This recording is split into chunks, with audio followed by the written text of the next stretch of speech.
Hey guys, Craig here with Integrated Physical Therapy. Just checking in saying, hey, how's your week going? It's Thursday already. Got a phone call yesterday from a good friend of mine. He said, Craig, listen, can you help me out? I tweaked my back.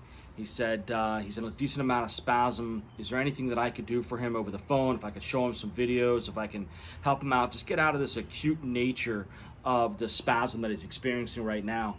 And I said to him, I said, man, listen, the most important thing that you want to take away from this experience is that this is your body talking to you.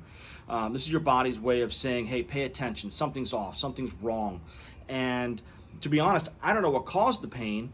And unless there's an acute trauma, unless you step off a curb and get hit by a bus, unless you fall down a flight of stairs, more than likely the reason why this particular episode is coming to fruition or coming to place right now is really because of movement patterns that are inappropriate or incorrect, repeated over and over and over again. So when you bend over and pick that pencil off the floor, it's not the weight of the pencil, right? When you pick that grocery bag up off the floor, it's probably not that 2-pound Publix grocery bag that created this particular spasm at this time. It's probably the repetition of movement over a period of time that has led to this moment. And first and foremost, don't panic. Don't panic. More than likely, this is not a serious structural issue, more than likely. And don't panic. This is your body's way of saying, pay attention. Let's say you sprained your ankle or you hurt your shoulder. You would recognize that you hurt yourself, but it wouldn't be a panic mode.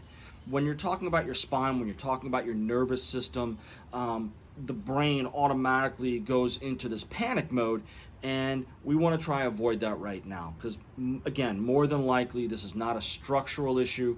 This is a repetitious issue that has taken place and the muscles have now gone into spasm, and again, more than likely you're going to be okay. So let's talk about a couple of questions that you might want to ask yourself right now, just to kind of rule out a few things. Is there any numbness and tingling? Do you have any numbness and tingling down from the back into your back of your legs? Have you lost control of your leg? When you put weight on it, does it buckle underneath you? Have you lost the ability to lift your toes or lift your foot? Has your penis become numb? Has your perineal region, the region in between the legs, has that become numb? Have you lost or altered any of your bowel and bladder functions? If you've answered yes to any of these questions, we're going to send you to the doctor right away. We're going to clear out a few of the structural main issues, but if you said no, let's try a couple other things. First and foremost, we need to get you comfortable, and we need to include some safe and easy movements. So walking is the number one thing that we can do to help alleviate and try to return back to normal function of movement. Oftentimes, I will encourage people to walk in a pool. The buoyancy of the water lifts the gravitational pull off the body, the stresses off the muscles, and we're able to move a little bit easier in a pool than we might be on land. So that's a great place to start. If you're stuck in bed or on the floor and you're in a tremendous amount of spasm, what about rocking your knees very, very slowly and very, very gently side to side?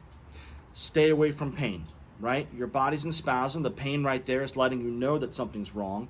So what if you just flirt with the edges of that discomfort as you rock your knees side to side? That might be a great place to start, right? So the idea right now is to introduce movement into the body to let the spinal system know, the neurological system know that everything's okay. Another wonderful thing that we can do is breathe, right? Because of the nature of the rib cage and the way it's designed with what we call a bucket handle, is every time we inhale, the ribs elevate and lift. Well, what that does is in the back where the ribs attach to the spine, there's small micro movements that take place there. Inhalation promotes extension and exhalation promotes flexion, and that's movement of the spine that allows for just small movements to let those muscles calm down a little bit, right? So let's start with some gentle movement, some walking, maybe in the pool, maybe some knee rocks, very gentle, and also breath work is excellent. Once we're able to do that, we can introduce movements that are called isometric. An isometric is a muscle contraction where no range of motion is actually happening, right? We can do that to help balance our pelvis again, and a therapist can show you how to do that with a push-pull maneuver.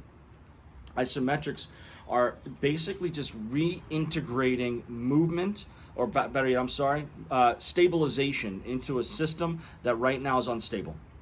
Right? So we want to introduce movement via walking and breathing and knee rocks, and now we were introducing isometrics to stabilize that environment. Because remember, right now your neurological system is not matching what your muscular system's wanting to do, and what we need to do is find that cross section where they come together. So what we're doing with these types of movements is reducing the threat to the system. We're reducing what your body perceives as pain.